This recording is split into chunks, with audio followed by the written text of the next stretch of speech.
Selamat sore para netizen dimanapun kita berada, salam inspirasi bagi kita semua. Ini gimana terkait dengan hukum yang ada di Indonesia begitu kan? Soal status tersangka Firly Bahuri, ya Yusril mengatakan dan menyebutkan bukti tidak sesuai putusan MK dan KUHAP katanya begitu. Ini gimana si Yusril ini membela koruptor, membela pemerasan atau apa sih sebenarnya begitu kan? Saya yakin dari tim penyidik saja ya sudah menjadi tersangka di situ. Kalau sudah menjadi tersangka, kan dua alat bukti kan cukup untuk mentersangkakan orang. Tidak mungkin penyidik itu mentersangkakan orang tanpa ada alat bukti di situ begitu kan. Ini gimana begitu? Soal hukum ada pembelaan sana sini. Oke, begitu tidak menjadi masalah begitu kan. Kalau salah ya salah, kalau benar ya benar begitu kan. Jadi artinya apa? Artinya kok masih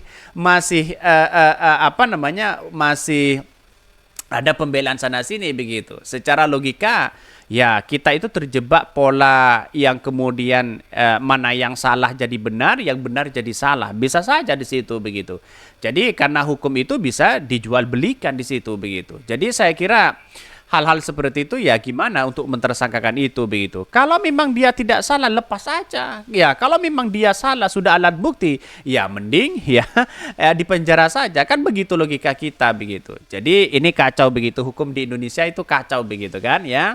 Inilah akibatnya kalau ya undang-undang KPK direvisi. Pada akhirnya apa yang terjadi ya? Yang terjadi adalah spekulasi di situ begitu. Si A katanya salah, si B katanya salah dan sebagainya. Bahkan ya soal status tersangka Firly Bahuri, Yusril disebutkan bukti tak sesuai putusan MK dan KUHAP. Lalu apa yang harus kita lakukan begitu kan ya? Giliran MK diobol-obol diem baik ya. Ini gimana begitu kan?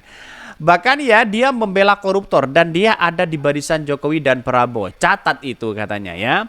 Ya sesama maling gorong penjilat kuadrat saling bela. Ya apa maksudnya begitu?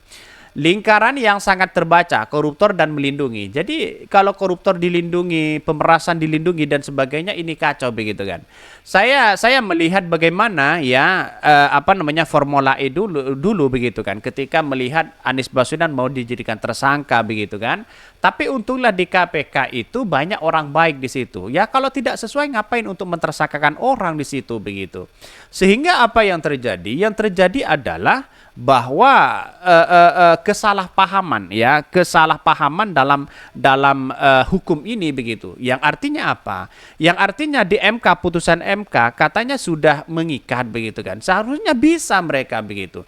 Ya kalau memang MK itu sudah putusannya mengikat, ya lebih baik menurut saya pribadi direvisi lagi di situ begitu sehingga apa yang terjadi selama ini begitu kan ya bisa saja dimanfaatkan bagi orang-orang mereka begitu. Itu sayang seribu sayang begitu kan. Bahkan ya satu sisi seperti Firly Bahuri ya, ini sudah alat bukti sudah cukup ya. Lalu kemudian katanya sudah menjadi tersangka dan sebagainya. Apa yang harus kita lakukan? Bahkan Pak Jokowi sudah memecat Firly Bahuri di situ begitu. Seharusnya kan sudah masuk penjara. Kok masih aman-aman aja mereka begitu kan ya?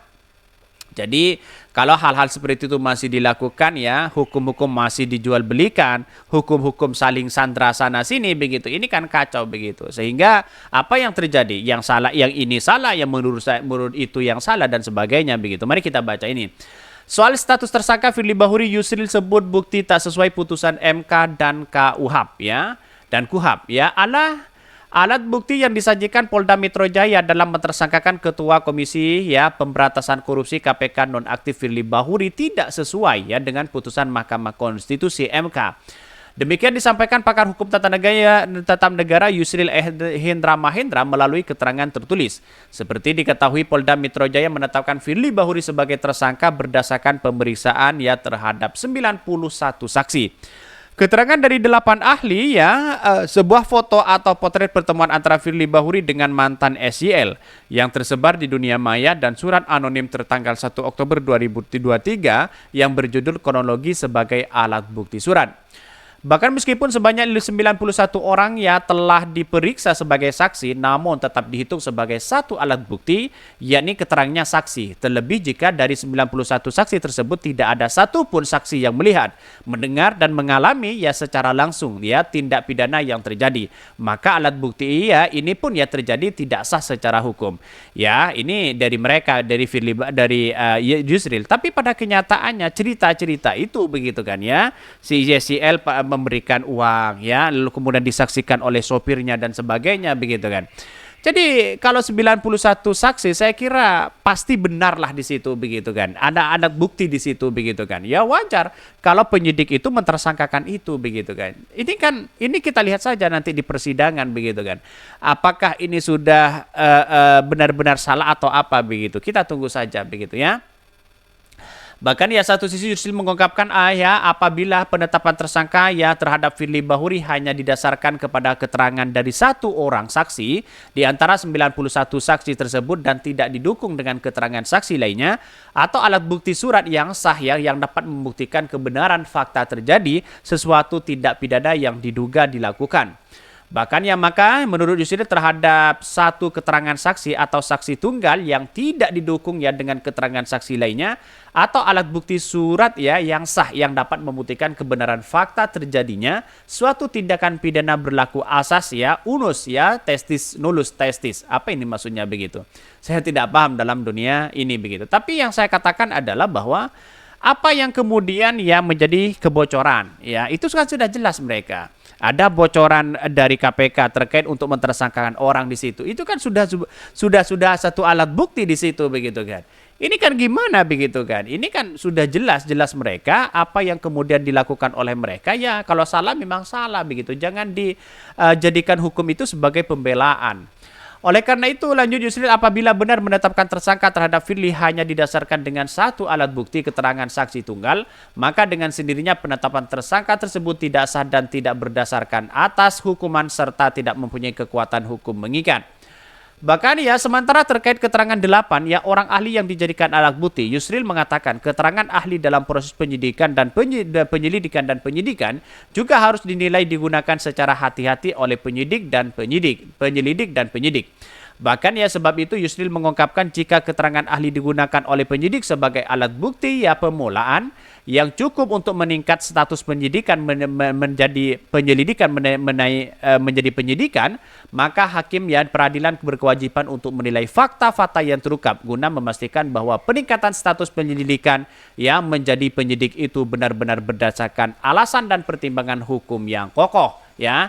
Itulah bagi si Yusril begitu kan. Jadi saya heran sih sebenarnya begitu. Kenapa harus hukum itu dijadikan alat seperti itu begitu kan? Tapi pada kenyataannya ya bagaimana ya si SYL bertemu dengan Firly begitu kan. Bahkan kebocoran dokumen itu kan sudah jelas di depan mata begitu kan. Ini kan gimana logikanya begitu? Ini kan aneh mereka begitu kan. Kalau semuanya disembunyikan seperti itu bagaimana hukum kita? Hanya dengan satu cara, yaitu pilihlah Anies Baswedan, hukum itu akan beres. Kira-kira seperti itu begitu. Mungkin itu yang kami sampaikan ya, tonton terus channel Hot dari Podcast Rakyat ini karena ada berita-berita menarik dan viral setiap harinya. Salam para netizen, salam inspirasi bagi kita semua. Jangan lupa di subscribe dan YouTube Hot dari Podcast Rakyat ini.